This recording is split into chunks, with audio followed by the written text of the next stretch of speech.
Hi, all, and welcome to this new episode of the BrainBox AI Podcast, where today we will be speaking with Sam Ramadori, who's the CEO of BrainBox AI, and Laura Zizzo, who is the CSO at Manifest Climate. And in this episode, we have this very interesting conversation about a specific moment in time that we are all experiencing right now, which is the rapid rise of artificial intelligence at the same time as the rise in urgency with regards to the climate crisis, and this interesting junction or interlink that exists between the two. So in this podcast, we dig into some of the elements related to this moment in time, which includes legislation, need for speed, the redefining of corporate success, or the desire to go beyond the balance sheet, international alignment, and many more things. So we look forward to having you listen in on the podcast and letting us know what you think. Hello, listeners, and welcome to another episode of the BrainBox AI Podcast. I'm very excited for the guest, Sam, our CEO, and I will be speaking to today. And I would love to give her a proper introduction. Laura Zizzo, she is the co-founder and CSO at Manifest Climate. She's a passionate speaker, lawyer by trade, UNFCCC delegate, Al Gore's Climate Reality Leadership Training Program participant, published author, and the list goes on. So Laura, thank you for joining us. And we also have Sam, our CEO, who is on the podcast for the first time. How are you feeling about this, Sam? Very nervous, very nervous. Thank you. So welcome to you both, and let's just jump right in. Laura, you recently, we heard you speak at the Collision Conference in Toronto, and we felt like you and Sam shared a lot of the same passion and same mission. And you're also both trained lawyers by trade, so just so ironic. And I wanted to start by asking you, where does this passion for climate change come from for both of you? And maybe Laura, you can start. Awesome. Well, thanks for the opportunity to speak with you today. Great to be here. Always love talking about technology and climate. For me, from a young age, I think I got hit by nature and the inspiration that comes from nature and systems. At a young age, I grew up on a farm. My parents were not farmers, but they moved us out to a farm. And I had really no friends out there. They were all still in the city. So I made friends with the trees. And I realized that we aren't thinking about this, right? My parents weren't really environmentalists. We just kind of decided we wanted the space of a farm. And I kind of started to ask more questions. And I think that was a startup for me. You know, some people are just hit with purpose early in life, and I certainly was. So then as I was going through and thinking about what to study, environmental studies kind of opened itself up at the University of Waterloo, and that interdisciplinary program really helped open my eyes. And it was my ecology professor. I was going to be an academic in ecology and philosophy, which is really what I love. And my ecology professor said, "Have you thought about law school? You might want a Interesting recommendation. Think about law school. Academia will be here for you." And I thought, okay, if we need to make change, we need to make systemic change, and using the law and policy to do that would be one way. And then the evolution from there has been, how do we change markets and market dynamics to actually understand what matters about us thriving as both a species and a biosphere. And so that's really what's driven my career from an early age, and thinking about how I can, have an impactful life while we're here. So it was intentional from the start, even though the path you ended up being a lawyer, there was always that in the back of your mind. Yeah. I believe in this sense and respond versus plan and predict. So I wouldn't say there was a plan to be here, but it's just this sense and responding based on purpose. And sometimes, you feel like I didn't really have a choice in the matter. Sometimes it's you're driven to do these things, and I'm just trying to kind of take each step along the way. That's with intention. Amazing. Sam, same question for you. Where does this passion come from? So I always have a ton of respect for what I call the climate OGs, original gangsters. There's a few people I know in my community and network of friends that have been, one of them also involved in the why am I drawing a blank? Training program set up by Mr. Gore. Yeah. Mr. Gore. Thank you. Drawing a complete blank. I feel for the years of probably what was screaming into the void, right? Where it was a less fervent movement. And the reality is, back then you were relying on science, which we hopefully still have to rely on science today. But then around us, the signals are screaming at us now, right? 20 years ago, you might not have noticed them. Today, I don't think there's a person or a friend that's based in another part of the world that doesn't have a story about how it's changed, and then the dramatic weather events where we live too frequently now. So I always have a lot of respect for that. My own background started off as a lawyer as well for only a few years, and then mainly spent most of my years in private equity, and that's investing in multiple industries, mostly kind of traditional manufacturing, heavy industry. And those are today the ones that need to change the most, right? And now are the hardest to change. And so when I met the founders of BrainBox AI, to me, it was an incredible marriage of technology and a solution that doesn't require billions of dollars to transform an industry, but it's something scalable and profitable for customers to adopt. And felt like, okay, this can really make a change or an impact at scale. And then obviously jumping into BrainBox, you spend a lot more time learning. And I'd say that was also, I'd be eager to hear, Laura, if you have a moment in time where you felt it became more mainstream as a challenge, right?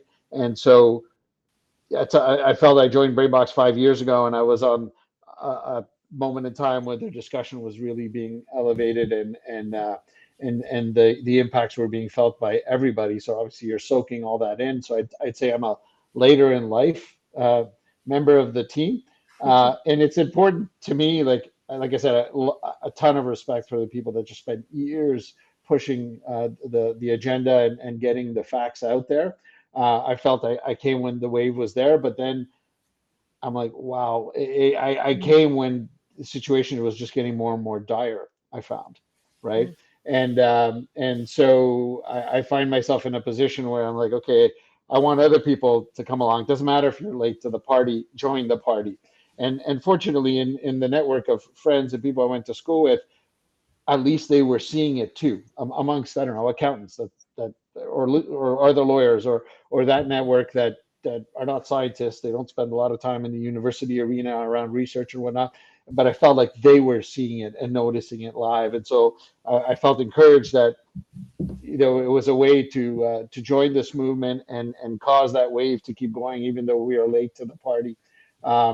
And since then, I've got the bug. I don't know if there's a bug out there, but I've got the bug.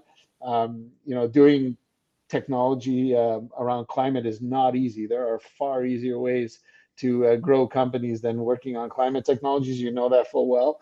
But then now, unfortunately, I tell my partner, well, that's it. The next one I work on is not going to be anything else but, right? And once you catch that bug and understand the sheer need for it to happen, it kind of drags you along. So that's a bit my journey to it, and I hope we are dragging on more and more people on that journey.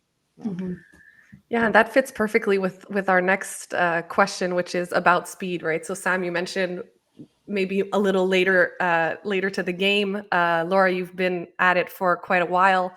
I recently listened to a keynote that you gave at the Elevate Festival, and you mentioned like a bold statement that climate change isn't moving fast enough.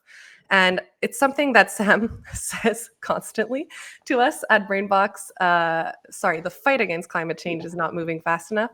And it's something that Sam says a lot as well at BrainBox. And of course, our mission is to save the planet with AI.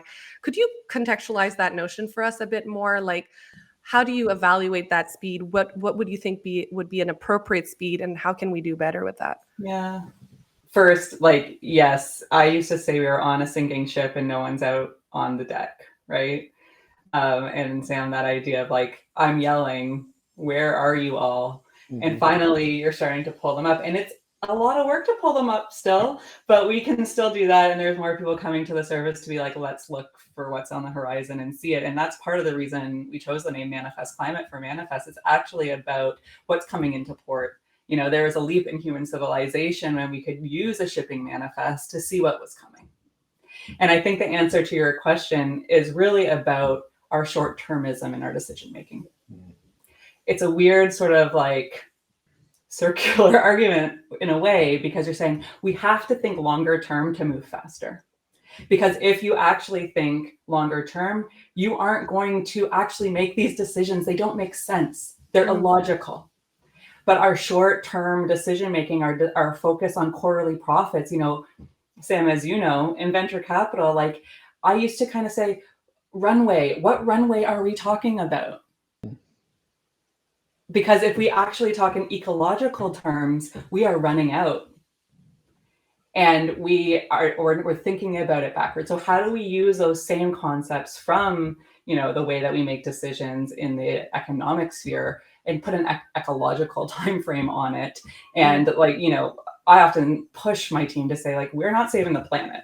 The planet is actually going to be fine if we change our economy and kind of all have serious suffering coming from this and change the way that, you know, we are at the best life has ever been on this planet right now. And if you want to continue that, we need to actually have respect for ecological systems. So in order to speed up this move, I think we have to lengthen the time frame associated with how we think things are good and what incentives we have to actually make certain decisions. And it's very difficult in our short-term kind of like quarterly profit cycle. So that's where I think we need to really make some connections to how we think about decision-making, to how we think about long-term value creation, and somehow bring that back into the short-term decision-making. So one of the favorite topics of mine is executive compensation, right? Like, how do we actually get people to be compensated and have the incentives for things that actually are longer term than their tenure might be? And that is a very difficult problem, but it's one that we're seeing a lot of good action in the data that we look at Manifest Climate, and we can push that forward. But yes, we have to move absolutely so much faster. We should not be making investments in things that we know are actually very detrimental. And we should be making investments in the things that are the solutions. We have to change the economic incentives to do that faster. Have you seen any progress? Like you're mentioning, alluding to progress here in the last couple of years, you know, like mandatory ESG reporting. Is that indicators for you that people are having a longer term perspective, or are we still majorly? I think it's definitely, I mean, it goes back to what Sam was saying before around like, have we seen momentum? Absolutely. Do I still see the cyclical nature of attention when times are good and less attention when times maybe aren't so good? Yes, but that has very much changed than it was 20 years ago. Like 20 years ago, it just like totally went off the radar. Now we're starting to have this discussion where, okay, maybe this is linked, right? Like we're starting to have that discussion with maybe this is linked. I am very concerned about, you know, the backlash of ESG and the woke thing that's happening in the US right now. That's concerning, but I think we're seeing through that more than we ever have before. But I think we are now seeing, and I'm worried about disclosure becoming checkbox, right? And that's what Manifest Climate is trying to do. This is really about your strategy. What is your strategy to deal with the biggest economic transformation we have ever seen? This is not check the box for ESG. So I'm really heartened by like thinking about it more systemically from a strategy perspective, from a, you know, risk management perspective. If we go into disclosures, check the box, it doesn't do what it needs to do. So it's a bit of a double-edged sword. Sam, any thoughts on that? Yeah, I mean, like this could be a very long podcast and the way to go. But the view I have of it, and so you've witnessed this over multiple years, right, Laura? The view I've had. So I've been inside of operations of, and I think maybe that's why I'm a bit dangerous. I've been in the middle of a steel plant. I have been in a manufacturing setting, pulp and paper, things that use huge amounts of energy, and I know how they run from the inside. And so I see those worlds. I see there's quite a distance between, you know, those promoting change and the people working day to day inside. And I get concerned, like, even if at the executive level there's compensation, or I think we've crossed a point where there is now pressure at the executive level, I get worried the bubbling down, right? Like the person running a steel plant or a manufacturing site has been trained for decades to minimize risk, do things the same way every time, deliver on, the output at that cost. They weren't hired and trained to be change agents. And yet now we're asking them, hey, let's try a completely new technology. Let's disrupt things. And so you can already see, I call it that institutional inertia that is just embedded in these industries that have to change. Like if it was the telecom industry that had to change, I'd have a hope. Like great, right? They've gone from 1G to 5G in years, and they do it all the time. The industries where really needing that must change are the ones that have been doing the same thing for decades, largely speaking, in terms of technology. And now we're asking them to, hey, change quickly and take all kinds of risk. Well, the thousands of people that make up that company and make decisions every day that will, that need to be made to reduce emissions are we're not never hired that way, and still today they're not compensated that way, and that's what really gets me worried, right? So I'm like, at the executive level, board level, lots of discussions, pressure on ESG deliverables in terms of measurements now getting to action. My concern is that I haven't seen the bubbling down of incentives all the way down the organization. So that's something I've turned it in institutional inertia. I say the first person I want to go talk to is the HR head, right? Because they're the ones that need to cause the change up and down the organization for that change to happen. The other element you mentioned, and when you talk about time frames, I mean, it is an incredible challenge. How to through thick and thin, good times and bad, a recession, moments of boom, that we keep that line of change and progress throughout. At the end of the day, I know it's an incredible controversial topic in many parts of the world, and people move at different speed, but things like carbon tax and things like that kind of level the playing field, and that are there in good times and bad. I'm beginning to see that may be, our handful of few workable options to make sure that it doesn't become waves over 30 years and then we miss the boat. But I recognize that the concept doesn't fly in some parts of the world just yet. It's unfortunate, though, that I think it'll take many more droughts and many more rivers going dry and so on and so forth to finally get the politicians in the slower moving countries to kind of say, look, we got to do that. And that's what I see is going to end up happening. I was going to ask you, Laura, what your perspective was on the fact that sustainability and climate change is differently prioritized across the globe. Have you identified areas where you really see that there's been amazing progress that others can learn from, or how critical is sort of a united front on this issue in addressing it? Yeah, I think it's much less diverse than we think, to be honest. And of course, Europe is leading the way, but we have small island states. Like part of the thing that I did early in my time at the UN was work for small island developing states, providing them with the extra legal capacity during the negotiations. And they are really pushing for survival of their countries. And so it's not, but they need the economic powerhouses to actually take action. So there's a lot of, interesting from an international law perspective, we're all equal. State sovereignty is all states are kind of like have the same power at the UN, but they don't in the real economy. And that is where kind of like the UN system, in my view, kind of falls down.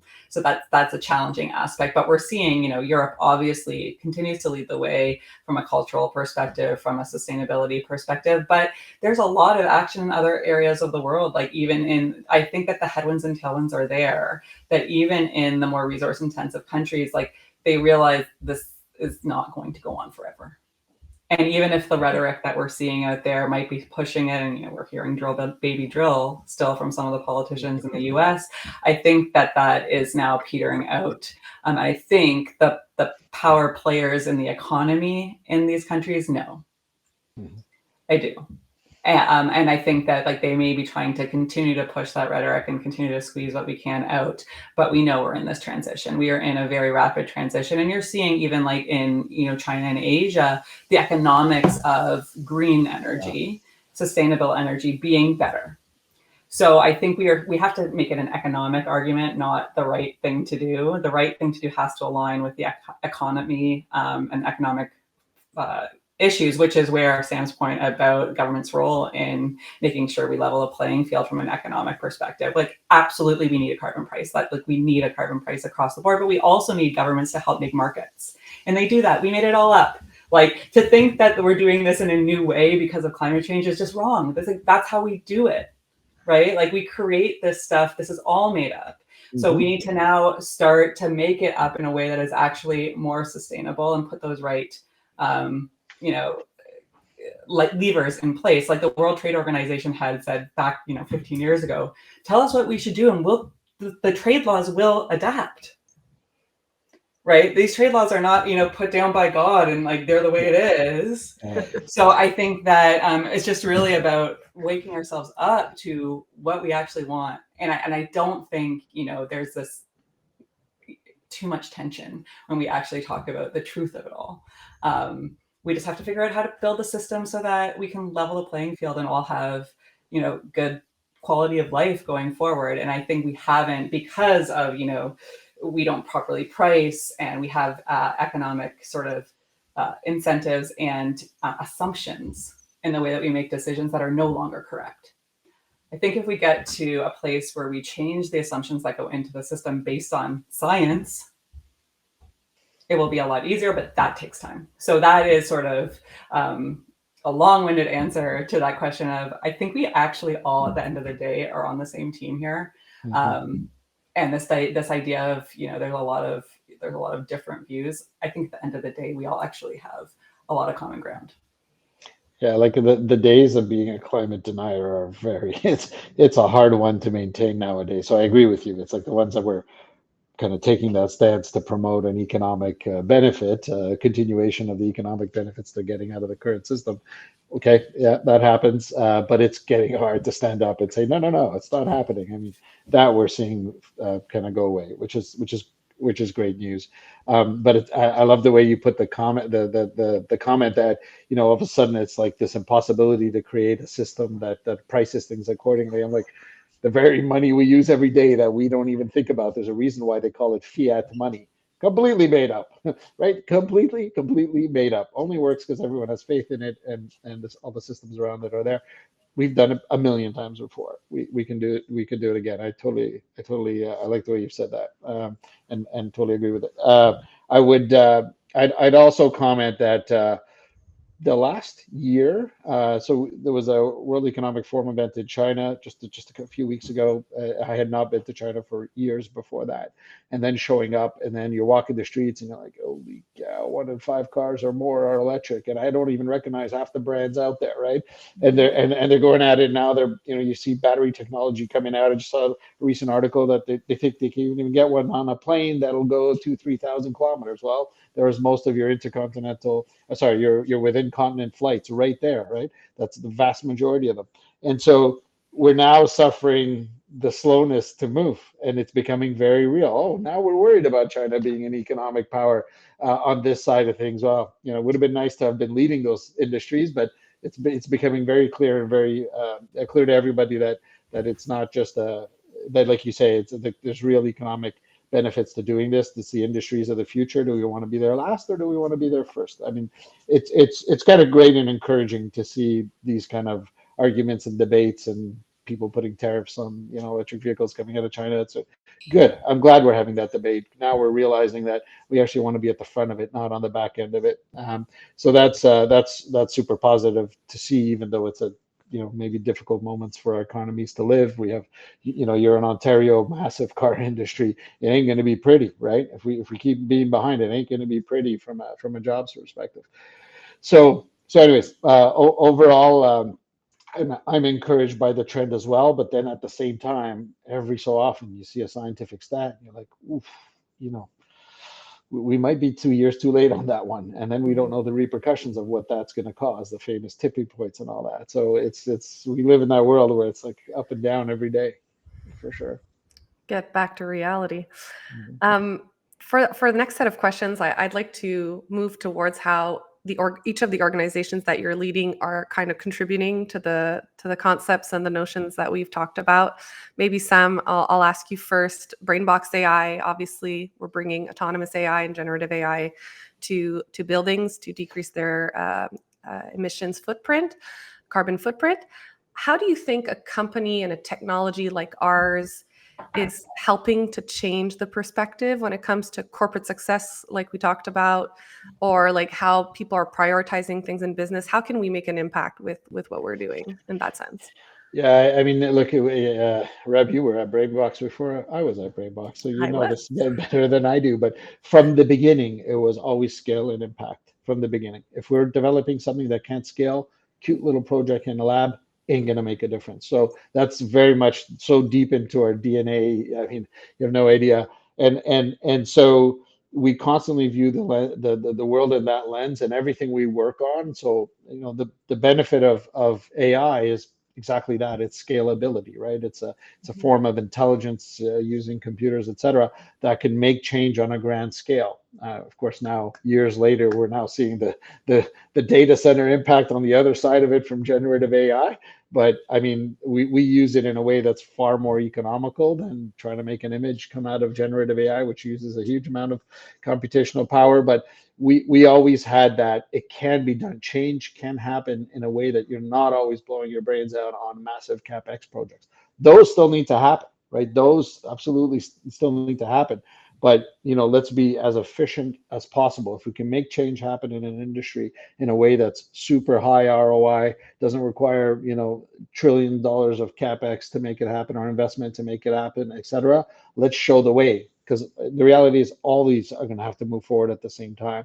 And so that's been our mission, is to show the world we can use novel technology in a way that's super scalable, in a way that's profitable for the people deploying it. That's very much our message and our DNA when we're working on our technology and deploying it in the field. Yeah, and I think it's what you're mentioning here. When everyone wins, like the profitability is there, the emissions reduction is there. That's when you have the winning combo, and it can move technology and adoption faster.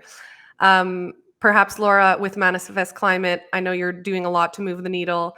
Maybe you could tell us what you're working on right now, if there's certain trends that you're seeing that are really impacting your work.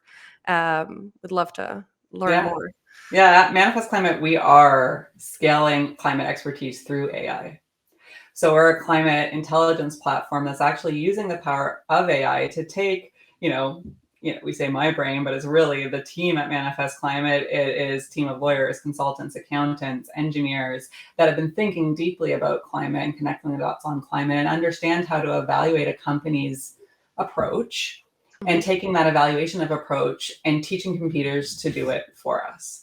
So it used to take us about 30 hours to do a sort of what's the climate story of company X, right? We would go through their disclosures, and as there is dozens of disclosure documents per public company. You're talking about annual reports or MD&A, proxy circulars. So we'd have to go find all of those, review them for context, and taking that qualitative information and then translating it into their story. As a consultant and a lawyer, I was doing that to help inform my clients and saying, what should your strategy be? How do you think about this? How are you talking to investors? And we realized we could create a methodology that did that using machine learning. Mm-hmm. So now what used to take us 30 hours to do these reviews takes us 4 minutes. Mm-hmm. And we do it at a greater level of consistency and accuracy than our human reviews. Highly trained humans doing the reviews don't do it as accurately as our machine learning model. This is not just asking ChatGPT, what's the climate story of Walmart? This is saying, look here for these things in a meaningful way. And it's a multi-layered process that's using AI. So I'm super excited about how we can use AI and use these. And you talk about like the impact from an environmental perspective of the LLMs, but we don't need all these people. We don't need thousands of people doing this review. So apples to apples comparison of what the power of these LLMs can do. And we're not just working with LLMs. We have our own internal models using natural language processing that are augmented by what the LLMs can do. But now we can actually provide a view of thousands of companies right away. And the thing that I'm so excited about is people have been talking about their approach to this in the public markets for decades. But finding that information to inspire action within a smaller company, that's not always easy or accessible. They don't have the budgets to go hire a Deloitte or hire a PwC to get that information. We are democratizing access to that information to inform people so all organizations can move through the climate transformation, understand how to think about this, and make better decisions. That's super exciting. I think that's where we can really see some evolutions related to how we think about climate change and the use of AI. Yeah, it is exciting just to make the point. Like, I mean, I don't know how big your team is, but like you've just like a several hundred X the ability, the output of that team, and this stuff matters, right? If we don't get it out there, if we don't get, show the use cases of how things get done, maybe show the cases where things are moving fast enough, et cetera, you'd need research teams of hundreds to be able to make that. So this kind of thing is super exciting, and I'm sure people hadn't, when they're thinking about use cases of Gen AI and everything, I always make the comment, and Rev is probably a bit tired of hearing about it, but like enough cat videos of cats living on Mars generated by Gen AI, right? Like, it's cute, it's good, it gets our attention as the public as to the capabilities of Gen AI. But let's like talking about use cases like this, right? Yeah. With one person. And one of the things that one of our clients came to us, you're asking like, what am I excited about? We thought, the main thing we do is help companies understand their own story, compare events against their peers. But now we can actually do whole portfolios. And one of our clients came to us and said, can you give me all of my supply chain to look at? I'm like, of course, like that's a great idea. We should do that. And that's a totally different business model. But now we have one of the largest financial institutions in the US that has access to their whole supply chain, that has public available information. That's the next step. How do we get stuff that's not in the public domain? But they can look at that and they can see specifically how their supply chain is thinking about climate risk, resiliency, physical risk, transition. And they can engage and they can manage their own risk better because they have access to this information, which would be inaccessible to get that level of detail on their supply chain in a way that actually can inform their engagement, their business decisions. So that's exciting when the clients are coming to us and saying, can you do this for us? And us being able to say yes, that's been very exciting. Yeah, think about how much more they can hold their suppliers accountable instead of spending months doing research. If they have rapid scores on that basis and say, where do you rank amongst my suppliers? And when we go to RFP or go again to reassess who our suppliers should be, just having all that data is incredible, right? To motivate the right behavior. Sorry, I love the term. No, I love the term inspire action, and it feels like it goes both ways. Your clients are inspiring action in you guys, and you're inspiring action in them. So, but the stuff that BrainBox AI is doing is also important. Like, this is what we want to highlight. When a company who's using your technology understands that's part of their climate technology, their climate response, they put it in their disclosure, they talk about it, and it helps that flywheel go faster. So it's like, how do you actually talk about the solutions that you're actually putting in place and help other people use those quicker? So I think, the access to information and the sharing about solutions, that's very exciting about like how we can get it out to market and just have that distribution so much faster to both have the economic, growth that we all want continually, but have that be sustainable over time.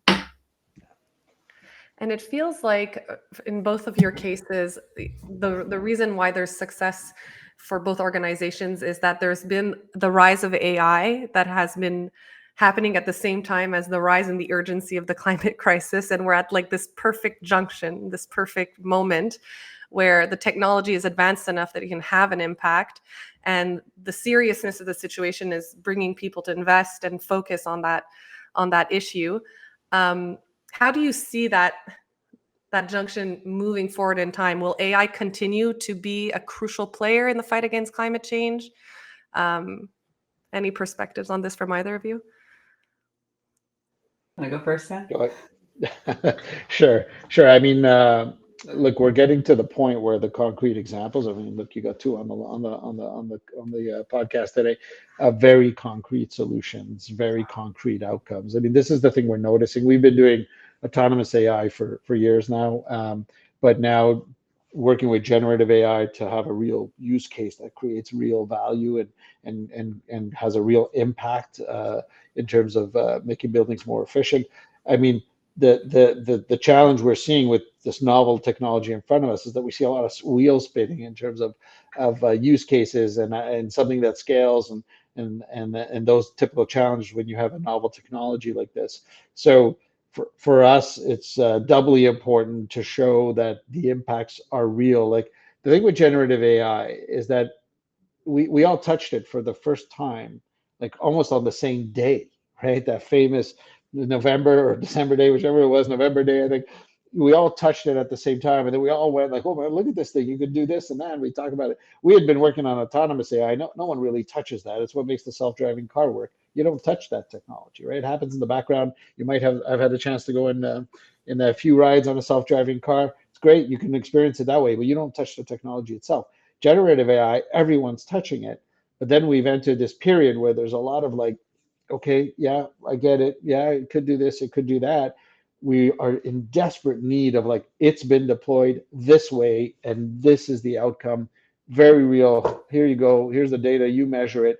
And so we're very much, at BrainBox, we're very much pushing that message to say, here it is, it can be done. By the way, go replicate it in 20 other industries. I think we need a lot of that. We need to make noise around it, and we need a lot of that, because then that, as Laura was pointing out, it kind of creates a flywheel too, right? It creates a flywheel of new innovators jumping on board and say, oh boy, let's go. It can really be used in a great way. Yeah, so. I agree with that. And I think I always say, like, yes, to your question, AI will be a part of everything we do going forward, not just in climate, but in everything. Mm-hmm. It is, we are in this revolution right now, and it is part of it. But what we have to do is make sure it's responsible and it's authentic. And that's where expertise comes in. And we've seen it ourselves. When that November day came, we were like, oh, is Manifest Climate in trouble? Like, are we able to actually just be able to like do all of our work and get that? And do our models matter anymore? And we did a lot of work. We got our data scientists looking into, does it give the right answers back when we just ask it prompts related, and do we need our methodology? And the answer is it got it wrong. It made stuff up. It was not correct. And I always talk about like AI being, that person that thinks they're the smartest person in the room and will answer your question with authority, and often it'll be wrong. That's what we're seeing now with some of these LLMs. So what we need to do is make sure that we have an overlay of expertise that checks this, that builds a sandbox of which we can then use the power of AI. Mm-hmm. And if we can use AI to do the things that humans don't really want to do anyways, the manual work, who really wants to go and collect and control F, as I say, through disclosure documents looking for how they're talking about climate? No. What we want to do is understand what that says and then make decisions. So let's unlock our human potential for creativity, for problem solving, and keep the humans doing that stuff, and get the LLMs to be doing the manual work, the stuff that we teach it once and it does it again and again and again, so that we can unlock the human potential for problem solving and creativity and art and all of those things that we do much better, because we've all seen that art that the LLMs done. It's not good, right? We need human to still be involved in a lot of this stuff, but I'm very excited. If we can take the manual work away from the humans to unlock our ability to solve problems, we actually have a chance to have a fight against the climate change crisis. I mean, what's exciting, Laura, is I could take what you just said, remove specific words, replace them with the words that we would use in our industry, same experience.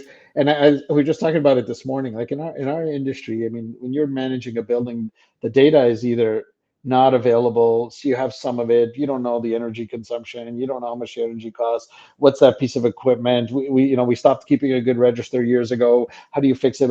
I'm looking at this and saying, some poor engineer spent several years. God, in the US, the cost of that education would probably be in the 300,000, 400,000, 500,000. And how much time are they spent making a chart? How that brain power is being used to something that my 12-year-old daughter could do, right? So I totally agree. Like if you could just take that person's time and point that expertise, they could either be solving 2 problems in a day because they spent half their time making a chart or playing with an Excel spreadsheet to get the output they need to make that decision, or they could be making 10 improvements a day and getting them in motion and executed, and let LLM take care of the tedious, boring stuff. And that's exactly what we're living through today. We're tasting it. It's right in front of us. You're seeing it. We're seeing it. Kind of feels like we're at the beginning of screaming into the void. Not quite the same example, but it's exciting what we're seeing for sure. I see the same excitement in your voice as well. Yeah. Fascinating conversation. I feel like we could go on for like 2-3 other podcasts, but time is limited, so we're getting to the last section here. And Laura, I think we mentioned this to you, but all of our special guests, we make them go through our 3 rapid fire questions at the end of our podcast. Are you still willing to give those a go? Yeah. Perfect. So the goal is to answer them in like a sentence or less and just get your rapid insights. So the first one, and it's the one that we ask every guest: what is one book that you would recommend people reading? You would recommend people read, and it doesn't need to be related to AI or climate change. Just a book that impacted you in your life.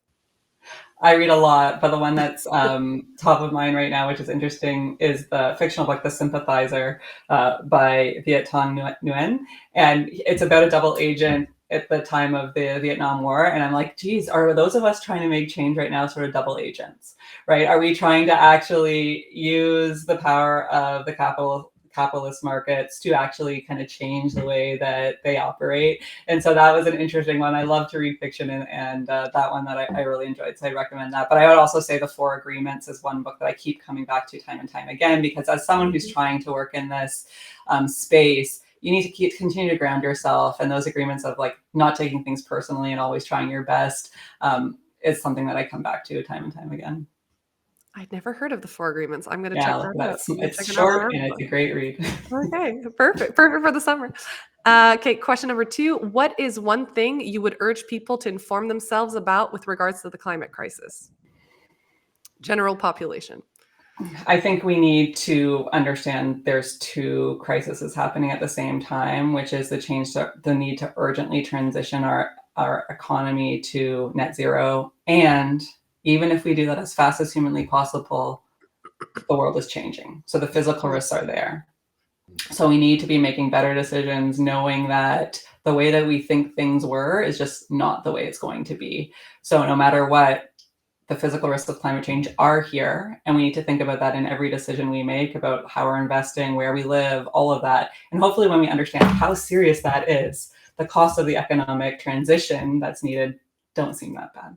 Mm-hmm. So I think people really need to think about them going together. And it's not about the pain of changing the way we do things and stopping using fossil fuels. It's about preventing it being even worse from a physical risk perspective. Great answer. Question 3, what is one form of policy or regulation you would like to see for climate change? It can be something that exists that you'd want to be pushed further, or something completely new. Yeah, I mean, we talked about it before. We need to, if we're going to continue in this economic market-based system, we need to properly price this stuff.